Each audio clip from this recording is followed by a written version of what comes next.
So you might have heard Buddhists talking about no self. There is no self, it's all an illusion. Is that true?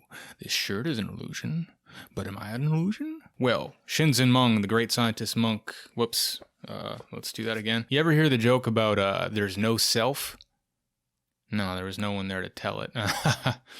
Do you have a self? Because Buddhists don't think so. Okay, we solved it. We're done. Go home. Is there a self? Or is there no self?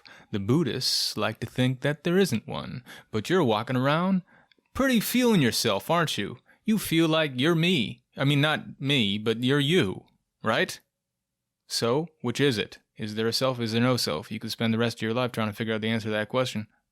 But let's try to answer it right now with the help of our good friend, the scientist monk Shinzen Young, courtesy of the book The Science of Enlightenment. He talks about how the self is like a rope with two strings tied together. One is red, one is white. And because those tied together, from a distance, if you're not looking closely enough, it appears to be pink. However, if you get up closely enough, you see that it's made of a white rope and a red rope. So it'd be like if you watched your thoughts right now for a moment. And then if you shifted to notice your emotions and the sensations in your body for a moment,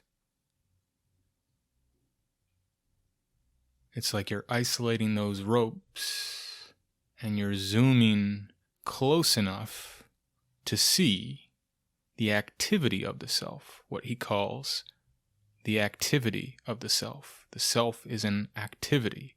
Those thoughts you were just noticing are an activity. They're always changing and shifting. They've changed and shifted over the course of your life.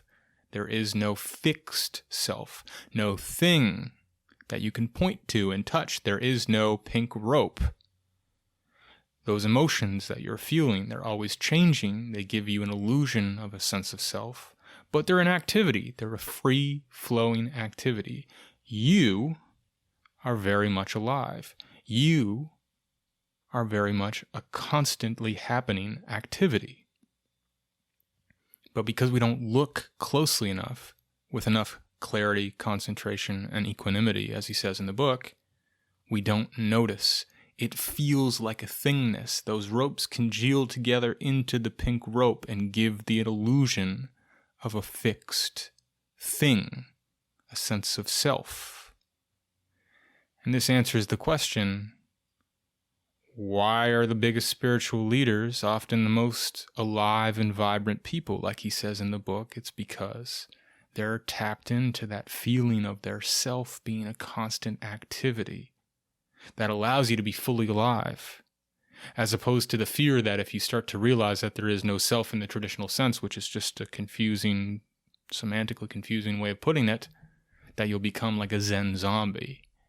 You'll become devoid of energy, expression, and personality. So it's really just a misunderstanding. No self makes you think, well, there's no me, and all the things that make me me will just evaporate if I realize that there is no self, but it's not quite like that. It's those internal activities, the activity of the self. Tap into that, feel that current, notice that, isolate that, get to know that, and you will know yourself. Practice. It's a training. And have a great day.